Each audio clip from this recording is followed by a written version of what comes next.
October is Domestic Violence Awareness Month, so taking a look at the numbers across the country, 1 in 3 women is a victim or will be a victim of intimate partner violence. Now, in Washington state, that number jumps to 41%, and for Indigenous women, it's even more, with 55% of Indigenous women experiencing domestic violence. And the problem doesn't just stop there. Indigenous women and even men are more likely to be murdered and go missing than any other ethnic group, even though they make up less than 2% of our population.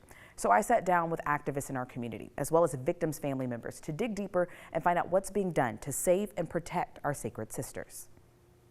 It's been just over a year since Elima Bird's sister Kamiai was killed in Las Vegas. She liked to travel, she liked good food, and when she loved you, you knew it. Since then, the family says they've gotten little help from law enforcement there in solving her case. All I ever hear from our family is there are no leads.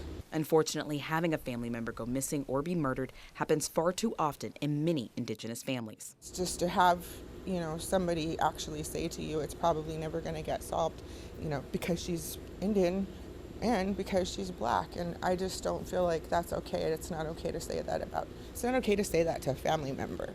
According to the Department of Justice, the amount of Indigenous women living on tribal lands who are murdered is 10 times the national average. Death is just something that we grow up knowing and dealing with. Andrea Rose is another person who knows just how substantial this problem is. It shouldn't be up to us, the families out there searching for these people, for our loved ones. It shouldn't be up to us. We should be getting more help. So is 14-year-old Leah Lonebear. Her mother, Olivia, was reported missing in October of 2017. In July of the next year, police found her body inside a truck in a North Dakota lake. To this day, there have been no leads in that case.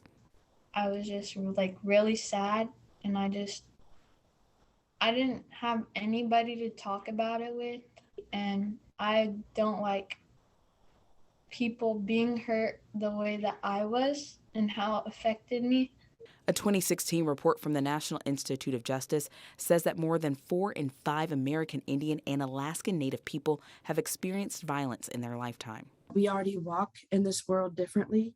We have to clench our purse. We have to clench our keys. We have to park in a lighted area. And that's something that men don't think of. And, even Caucasian women who don't face the same repercussions. About 33% of women across the country will or have experienced domestic violence at some point in their lives. For Indigenous women, that number goes up to 55%.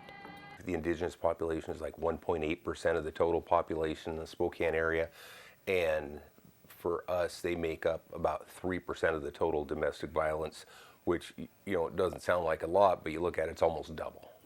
And that's double the ones where law enforcement's involved. People of color and Indigenous people have historically had problems trusting law enforcement, which can often lead to people in these communities being afraid to report a violent attack. It's something Sergeant Jordan Ferguson with the Domestic Violence Unit at the Spokane Police Department says is always top of mind.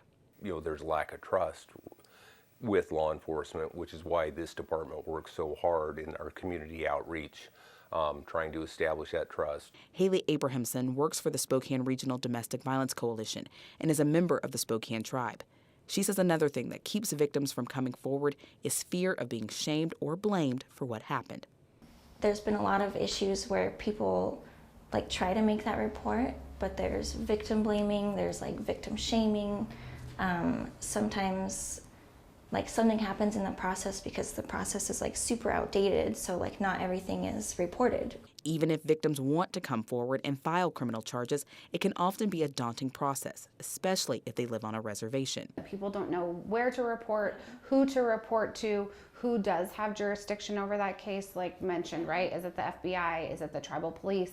Is it a local municipality, right? Is it the sheriff's department? It's our system here in the city of Spokane is confusing, and then to add in the federal government and tribal organizations is just a whole nother layer of confusion.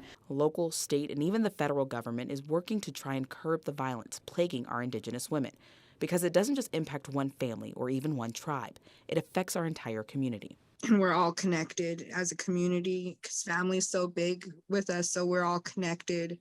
And when one person goes missing on from one tribe, you know, it hits all of us.